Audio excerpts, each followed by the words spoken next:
half. Heat lead by 11. Folks, stick around here at halftime for the halftime. And now, brought to you by Sprint. All right, I hope you're enjoying this Wednesday of NBA action. Now let's get to the halftime report. Miami up on top against Toronto. Anybody finding it difficult to breathe in here? Maybe it's because the defense has been suffocating. Everything is going right for Tony Parker all over the court against the Raptors D. He has 13 points, and it's been bombs away from outside. It's been a disappointment, though.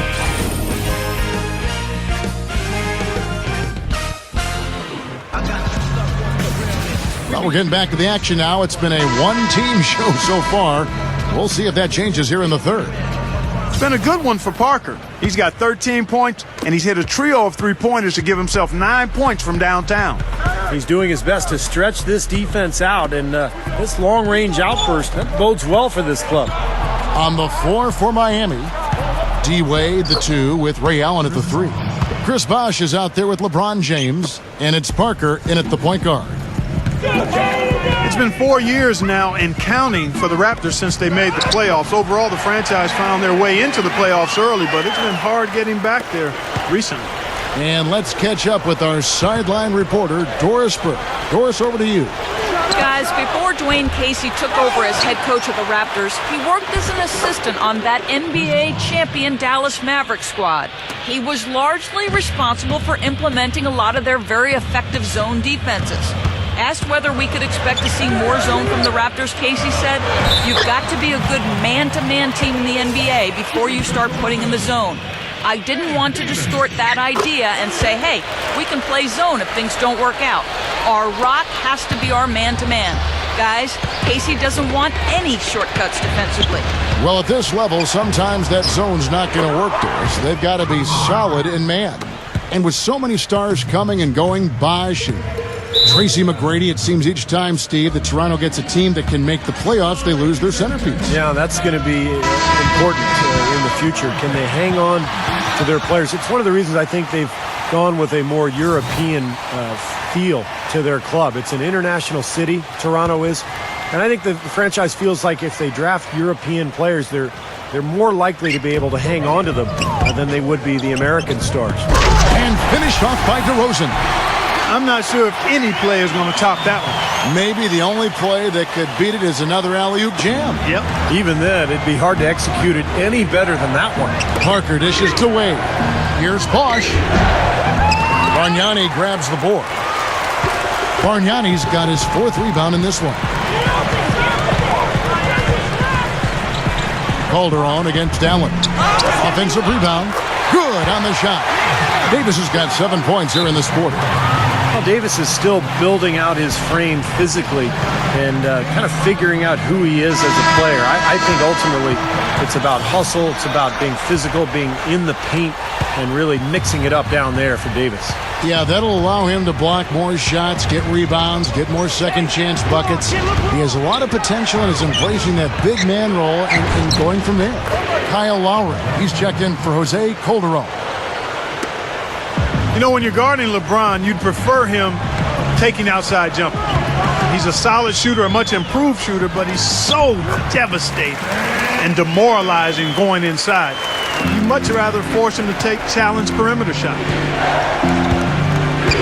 Parker passes to Bosh. Kicks it to Wade. Tipped. Fields with the steal. Here's DeRozan. Oh, look out. Wow. You know, that's something he's capable of every trip down. And it's just impossible to get tired of. Yeah, there's always this excitement, this aura that surrounds him, guys, and the crowd senses it. And the replay, of course, presented by Sprite. What a play. Out to Parker. Allen outside. 6 to shoot. That drops, and it comes off an assist from Parker. And that's 11 points for Allen. Clark, you mentioned LeBron's jump shot. Steve, it's something he's really worked on. Yeah, you know, when he came into the league, he was very inconsistent with his motion. There were some balance issues, but in the 2008 offseason, he rebuilt his motion, tried to keep his elbow in a little bit more than he did in the past. He's become a much better shooter. He's still a little bit streaky, but still, his game is all about going inside and wreaking havoc in the paint. 6 points in short order. 2 straight from deep. That's what can happen with the 3-ball. Yep, they've got it going. Nice, clean looks. Stolen by Bosch. Oh, and a fast break for the Heat. Parker's running. Wade. And he was fouled on the way up. 2 free throws now for him. You know, even from here, you could see that one pretty clearly. Yep, pretty obvious. And a good call by the official. Well, when you have the talent that Miami has, Kevin, you figure that kind of team is going to be pretty formidable, whether they're playing at home or on the road. Catching up on the changes for Toronto. Valanciunas, he's checked in for Bargnani. Johnson comes in for Ed Davis. And it's Ross in for Landry Fields. The pass to Ross. Valanciunas kicks to Lowry. And again, Toronto no up. Like you mentioned, Miami very good on the road because they just knew how to put up points. Steve, I guess that's kind of always what it comes down to. Who's going to score the most? But on the road in particular, you got to score a lot. You got to be able to score and you've got to be able to defend. And Miami did both of those things last year. Obviously, an incredibly gifted team with LeBron and Wade, but third in the league in field goal percentage offense. And they were able to go out on the road and score enough to win. Catching up on the changes for Toronto. Klazes checked in for Valanciunas. Calderon comes in for Ross. And John Lucas is subbed in for Kyle Lowry. The Raptors making a switch here. Fields checked in. The Heat also changing it up. Chris Bosh is checked in for Haslem. Allen comes in for Shane Battier. And Dwayne Wade is subbed in for Mike Miller. You know, I thought Toronto made a bold move drafting Valanciunas last year because they knew he wouldn't be able to come over and play for a full season. But that could turn into one of the turning points for this franchise because he has the chance to be an excellent player. And between he and Bargnani, this is a club that could turn it around pretty quickly now. Parker against Lucas. DeRozan. Count that one. DeRozan's got 6 in the quarter. They're shooting it quite well now. Again, function of shot selection, ball movement. Guys are in rhythm, confident, free-flowing, and they're knocking down their shots. And it's Wade penetrating. Kicks it out to Allen. For the 3. That falls. Nice feed that time from Dwayne Wade. Wade's got 6 assists in the game. Here's DeRozan. That is good. DeRozan's got 12 points in the game. And as we end the third quarter, a double-digit deficit will make it tough to come back. This Saturday. Welcome back. Fourth quarter action starting up, and we're going to send it over to Doris Burke for the Sprite Uncontainable Game segment. Doris? And Kevin, for that great stretch the Heat put together, they get the Uncontainable Game Award. A big second quarter from them pushed them out in front, and they have had no problems keeping the lead. It's their game for the taking. Thank you, Doris. And how many times, guys, do we see a run like this become the difference maker in the outcome of a game? Well, that usually is the case, Kevin, when one team can get on a run like they did, where they just feel so dominant offensively. More often than not, that's going to be the difference in the game. And in this game, even at the very beginning of that run, you could sense the momentum getting ready to take a huge swing. And swing it did, fellas. Swing it did. A moment now to reset the lineups. Brought to us by Gatorade. All fueled up here for the fourth quarter. Setting the floor for the Raptors. Lowry and Fields are at the 1 and 2. DeRozan out there with Davis. And it's Bargnani in at the 5 down low. The Heat leading by 11. They're running out of time. Fires from deep. Parker's shot is off. Raptors shooting well, 50% from the floor. And it's Lowry penetrating.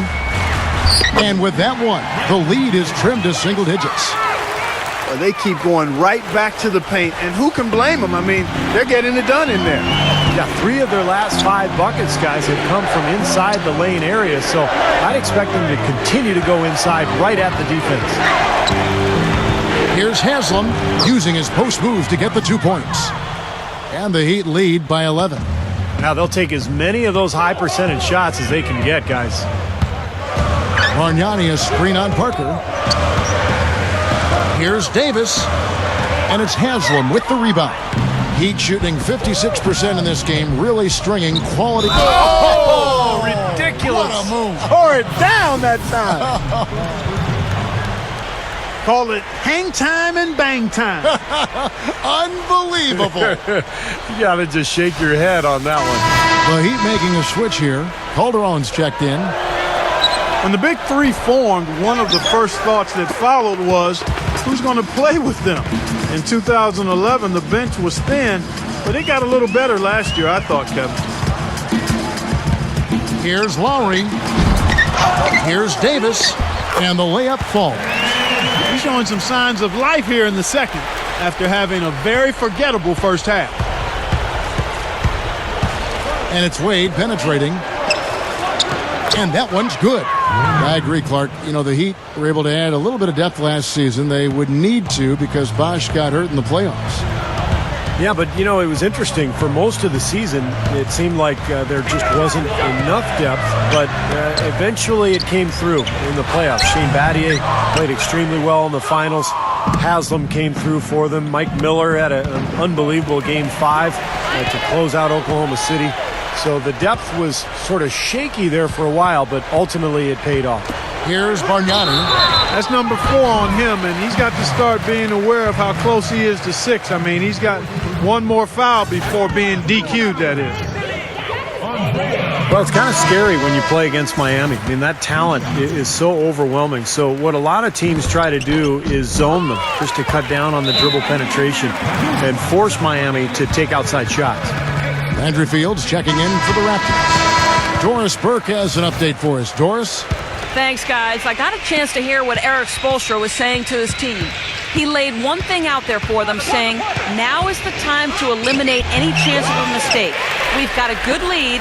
Don't take any unnecessary risks or commit a silly foul. Smart basketball from here on out. And it might seem like a bit of bunker approach, but if you are faced with giving LeBron and Wade a jump shot or a dunk, there isn't too much hesitation, I don't think, Clark, in your answer. No, I would agree. I mean, there are a couple of things that scare you about the Heat. First, they can knock down outside shots and beat you if you try to go to a zone and close off driving lanes. And secondly, they're still probably able to find a way to get inside and dunk through you or over you.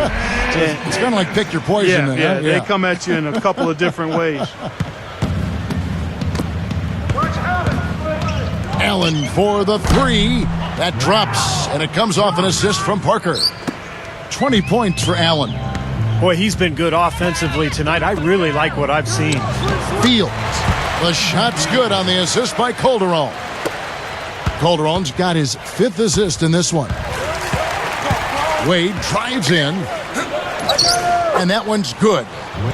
And the Heat lead by 13. You know, Kevin, that's just him doing his thing. I mean, that's who he is, launching himself at the basket. I mean, he thrust himself at the basket. He's an angry driver and attacker of the rim.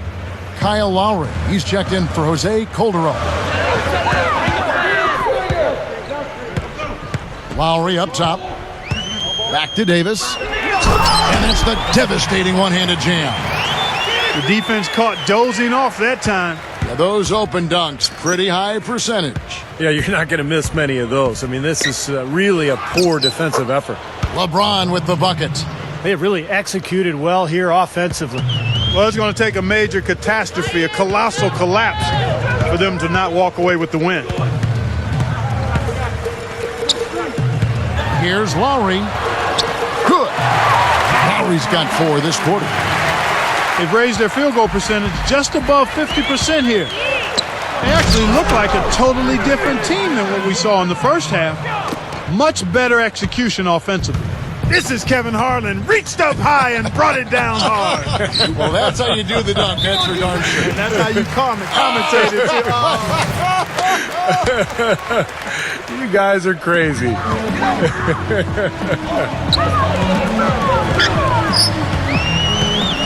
He dishes it to Bargnani. Over Bosch. And it's Bargnani again missing. Typically, he's pretty dependable on those open jump shots. Wade gets the bucket. And that one should remove all doubt about the outcome of this game. This thing's over. Now it's just a matter of what the winning margin's going to be. Fields. Wade is covering. Passes to Bargnani. A shot. Releases from the wing and drills it. Another nice move from a player we've basically come to expect nothing less from. Allen outside. Three-pointer. There's the three, and the shot is good. And the Heat lead by 12. I think we can chalk this one up. The goal now is just to run some time. Yeah, I think it's time to get the bus started now, boys. They could have used this run a while ago. It may not make much difference now. Yeah, they hit that snooze button a little too much because they showed up late to this game. Corner shot off the mark. And so Miami takes this one by a big margin. And then Your Raptors. 71. Give me that beat, fool. It's a full-time jack move. Don't worry, Skano, I get back soon. Just had a little fun. So, that's not the collection. Black album coming soon. Just gonna vent a little bit. Had a little fun with it, man.